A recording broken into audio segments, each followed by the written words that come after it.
स्वागतं तत्र भवतां सर्वेषां विद्यार्थिनां भगवद्गीतायाः सुधीपाठकानां भगवद्गीतायाः अन्तिमत्रयः श्लोके अस्य उपसंहारं द्वितीयोऽध्यायस्य पूर्णाहुति बहु उत्तमप्रसङ्गमाध्यमेन भगवान् श्रीकृष्णः अर्जुनं निगदति। सर्वप्रथम आदर्शवाचनं करिष्यामः। छन्दपरिवर्तनमस्ति अत्र। आपूर्यमाणम् अचलं प्रतिष्ठं समुद्रमापः प्रविशन्ति यद्वत् तद्वत्कामायं प्रविशन्ति सर्वे स शान्तिमाप्नोति न कामकामी। इंद्र वज्रा उपेंद्र वज्रा के मेल से बना उपजाति छंद। एक बार फिर से। आपूर्यमाणं अचलं प्रतिष्ठं समुद्रमापः प्रविशन्ति यद्वत् तद्वत्कामायं प्रविशन्ति सर्वे स शान्तिमाप्नोति न कामकामी। इससे पहले वाले श्लोक में श्री कृष्ण ने या निशा सर्वभूतानां तस्यं जागर्ति संयमी यस्यं जागृति संयमी सा निशा पश्यतो मुने, बहुत सुंदर उदाहरण के माध्यम से भोगियों और योगियों का अंतर बताया था। इस श्लोक में समुद्र में आने वाली नदियों के माध्यम से श्री कृष्ण कहते हैं कि आपूर्यमाणम, आपूर्यमाणम इति परिपूर्ण, सब ओर से परिपूर्ण, सब ओर से परिपूर्ण मतलब विशाल सागर जो सभी ओर से परिपूर्ण है। अचलम प्रतिष्ठ, अचल प्रतिष्ठा, प्रतिष्ठा प्राप्त, धीरता संपन्न। समुद्र का गुण है धैर्यवान, धैर्य सम कहते हैं धीरता हो समुद्र जैसी।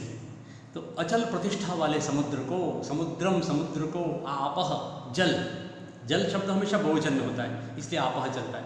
आपह इति जल यद्वत् प्रविशन्ति, जिस प्रकार प्रविष्ट होता है चारों ओर से जल सभी ओर से परिपूर्ण अचल प्रतिष्ठा वाले समुद्र को प्राप्त कर लेता है। इसका आशय ये हुआ कि विभिन्न नदियों का, नालों का, छोटी बड़ी महानदियों का पानी अचल प्रतिष्ठा वाले समुद्र में समाहित हो जाता है, अर्थात उसको विचलित नहीं करता है।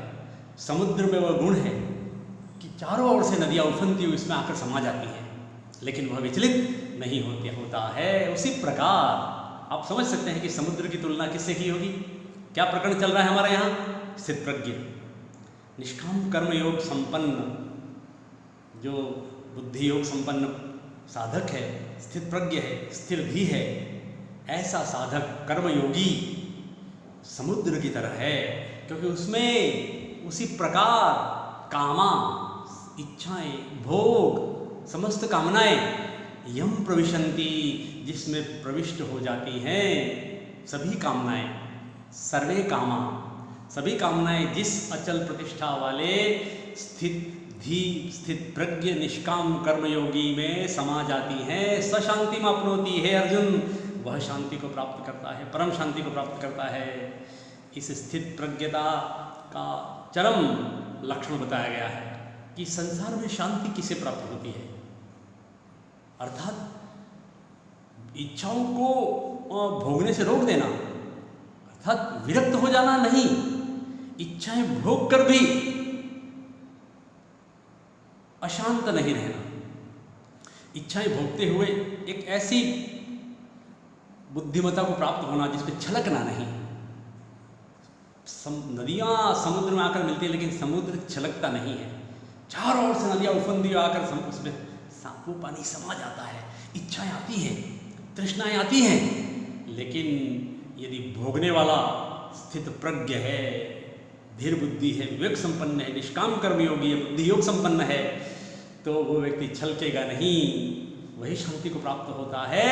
न काम कामी, हे अर्जुन, काम कामी न नैतिक शांति न अपनोती, इच्छाओं को भोगने वाला, इच्छाओं की पूर्ति में लगा हुआ, कामनाओं को पूर्ण करके आज ये कर लूँ, आज वो कर लूँ, सदैव इच्छाओं को उत्पन्न करके उनकी पूर्ति में लगा रहने वाला कामकामी, कामनाओं को इच्छानुसार भोगने की सपने देखने वाला व्यक्ति कभी शांति को प्राप्त नहीं होगा, तो हमेशा अशांत बना रहता है। बहुत सुंदर उदाहरण माध्यम से कृष्ण भगवान ने अर्जुन को परम शांति महापुरुषों की स्थिति का बहुत सुंदर वर्णन किया है यहाँ, कि जिस प्रकार नदियाँ समुद्र में उसे विचलित किए बिना समा जाती हैं, उसी प्रकार सभी इच्छाएं जिस व्यक्ति में, जिस साधक में समा जाती हैं, अर्थात उसे बेचैन नहीं करती हैं, वह छलकता नहीं है, वह हर्षाता नहीं है, वह घबराता नहीं है। इसी प्रकार ये श्लोक का अन्वय ये रहा। और इसके बाद आप इसका शब्दार्थ भी देख सकते हैं, कोई नोट कर सकते हैं। ये मैंने उसका अर्थ बताया, वही का वही यहाँ आपके सामने है। और कुछ हिंदी अर्थ देखना हो, भावार्थ, ऐसा साधक ही, स्थित प्रज्ञ व्यक्ति ही शांति प्राप्त कर सकता है। कामनाओं की पूर्ति में लगा रहने वाला मनुष्य कभी भी शांति को नहीं पा सकता है। अस्य संस्कृत व्याख्या अपि अत्र अस्ति। भगवान कृष्ण अर्जुनं वारं वारं कथयति यत् हे अर्जुन, यथा सर्वतः परिपूरिते अचल प्रतिष्ठे सागरे नदीनां जलानि आगत्य आगत्वा विलयं प्रति गच्छन्ति। समुद्रे विलयं भवन्ति, तदैव सागरः तज्जले विचलितः न भवति, तथैव स्थितप्रज्ञे पुरुषे इन्द्रियजन्यः सर्वाः कामनाः आगत्य प्रविशन्ति। स स्थितप्रज्ञः कामनाभिः विचलितः न भवति, तस्य प्रतिष्ठा पूर्वद्भवति। एतादृशः जितेन्द्रियमनुष्यः परं शान्तिं प्रति गच्छति। विषयासक्तः कामकामी मनुष्यः कदापि शान्तिं न प्राप्नोति इति श्रीकृष्णस्य आशयः। अत्र श्लोकस्यास्य व्याकरणजनितकाठिन्यमस्ति। लिखन्तु सर्वे छात्राः स्वपुस्तिकामध्ये। पुनः अग्रे चलामः। श्लोकसङ्ख्या 170 किम् 71।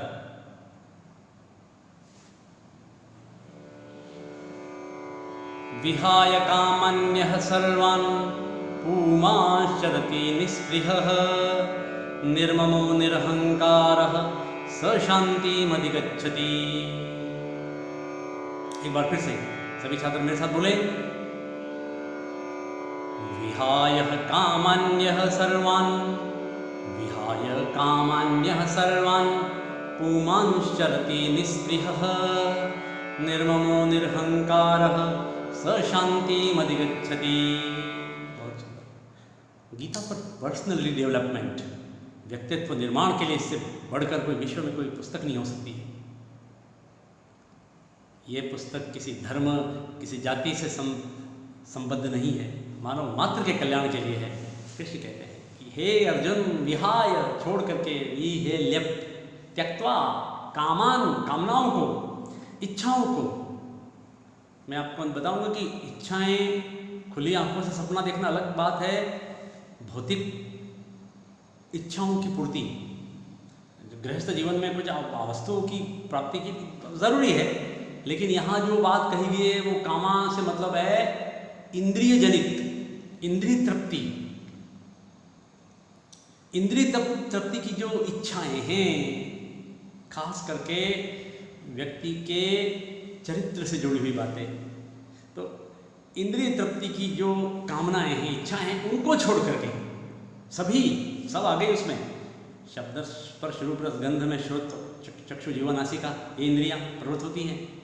वाक पाणी पात पायु उपस्थ, ये कर्मेंद्रियां वो अपने अपने विषयों में दौड़ती रहती हैं।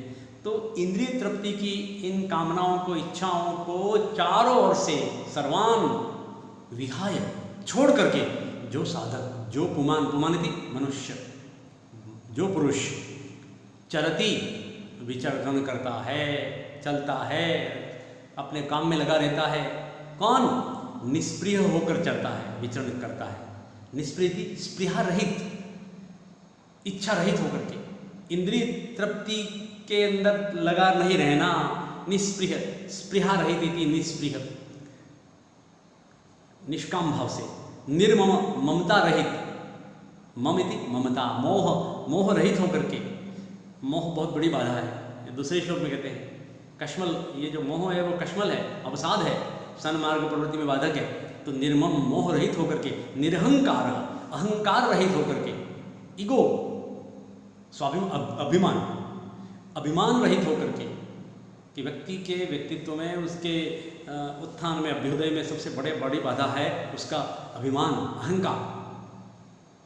तो अहंकार रहित होकर के जो साधक लगा रहता है, स शांतिम अधिगच्छति, वही शांति को प्राप्त होता है, परम शांति उसे प्राप्त होती है।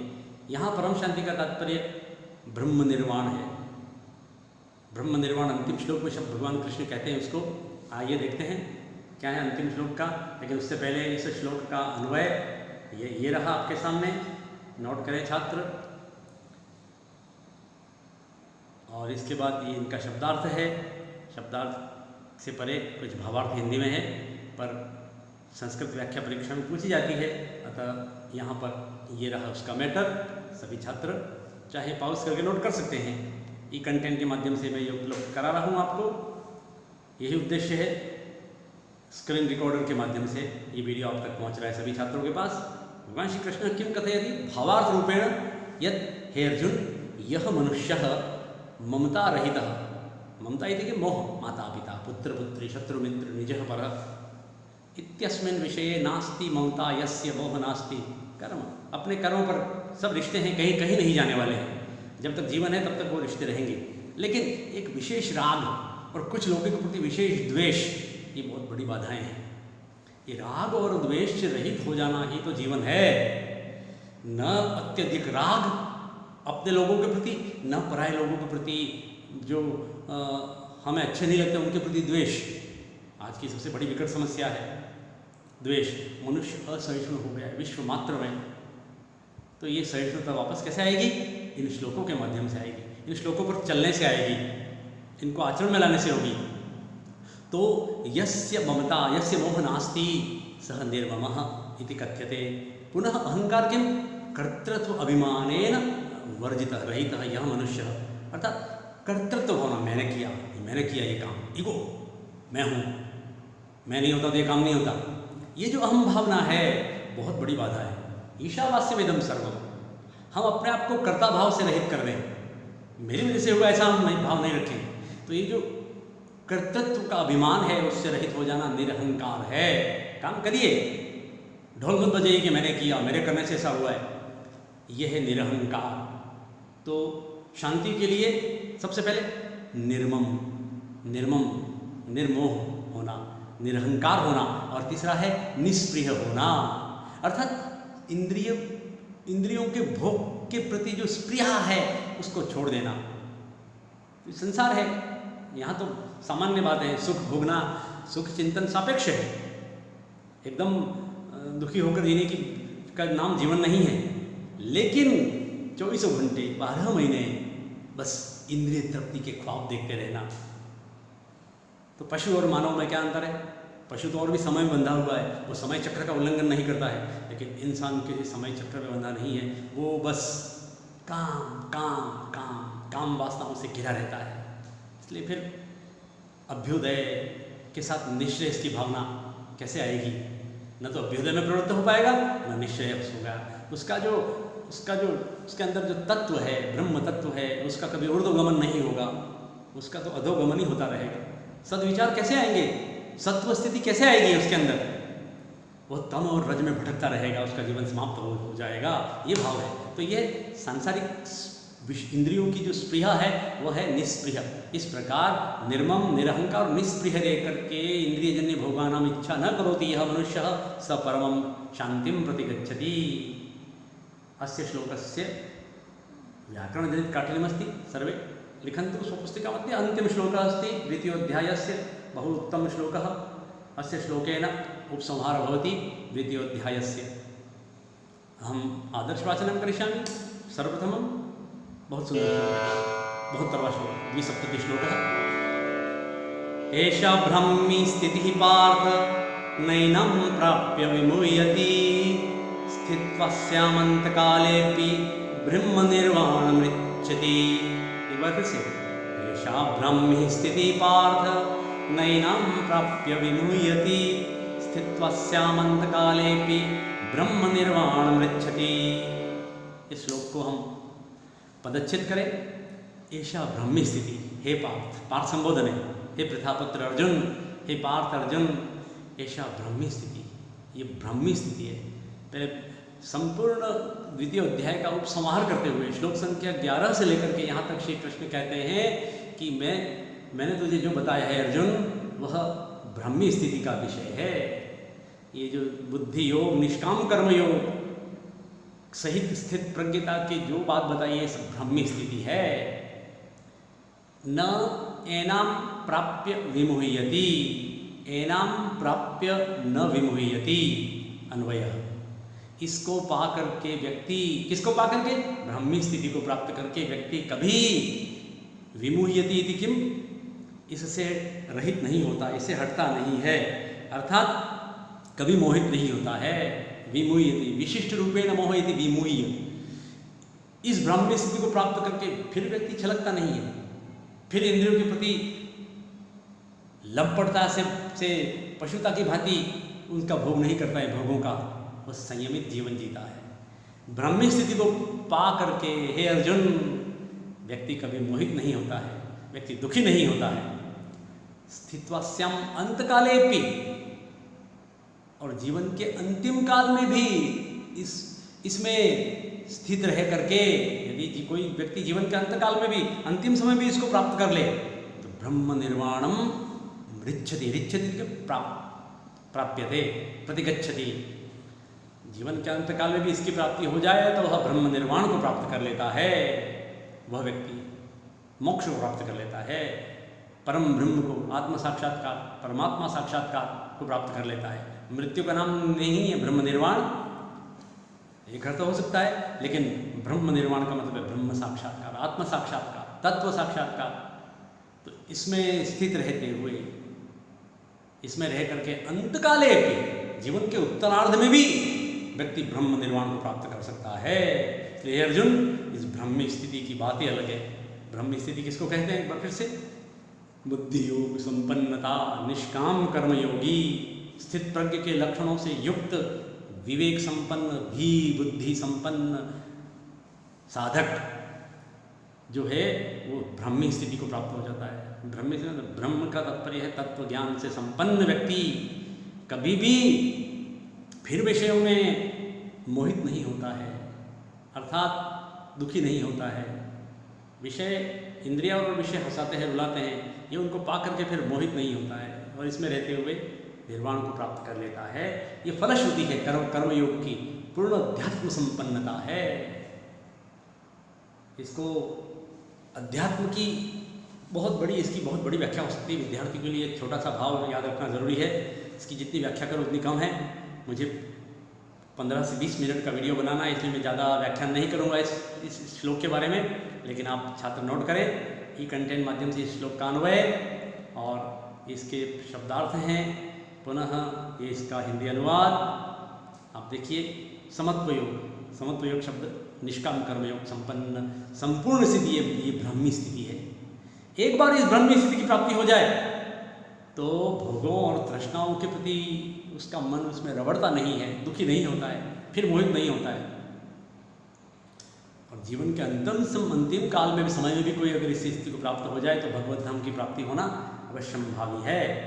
अस्य श्लोकस्य संस्कृत व्याख्या लिखन्तु सर्वे छात्राः, पश्यन्तु अत्र। एकवारं येषां स्थितिं प्राप्तः योगी पुरुषः अर्थकामादि सांसारिक भोगेषु न पतति न च दृष्ट्वा मोहितः भवति। जीवनस्य अंतिम समये अस्यां स्थित्वा मोक्षपदं प्राप्नोति। अस्य श्लोकस्य अंतिम श्लोकस्य व्याकरणम् इति किं? व्याकरणं वि आक्रि ल्युट् नपुंसकलिंगे, इसलिए व्याकरणम, इसको नोट कर लें। और ये है हर अध्याय के पीछे ओम तत्सदिति श्रीमद्भगवद्गीतासूपनिषत्सु ब्रह्म विद्यायां योगशास्त्रे श्री कृष्णार्जुन संवादे सांख्य योगो नाम द्वितीयोऽध्यायः। हर श्लोक, हर अध्याय के पीछे इस प्रकार की जो भगवद गीता है, ये उपनिषत्सु ब्रह्म विद्यायाम, ये जो उपनिषदों में जो ब्रह्म विद्या है, विभिन्न ऋषि और उनके शिष्यों का जो संवाद है वो ब्रह्म विद्या से परिपूर्ण, आत्मा और ब्रह्म की बातें हैं। इसलिए उपनिषद विश्व के सर्वोत्कृष्ट ग्रंथ हैं।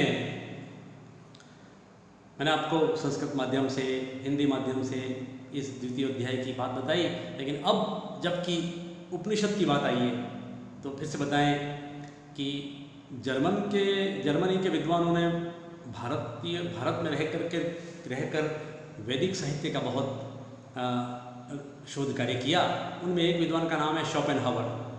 तो शोपेनहावर ने उपनिषदों की भूरी भूरी प्रशंसा करते हुए लिखा है कि in whole world there is no study so elevating as that of Upanishads. It has been the solace of my life and it will be the solace of my death.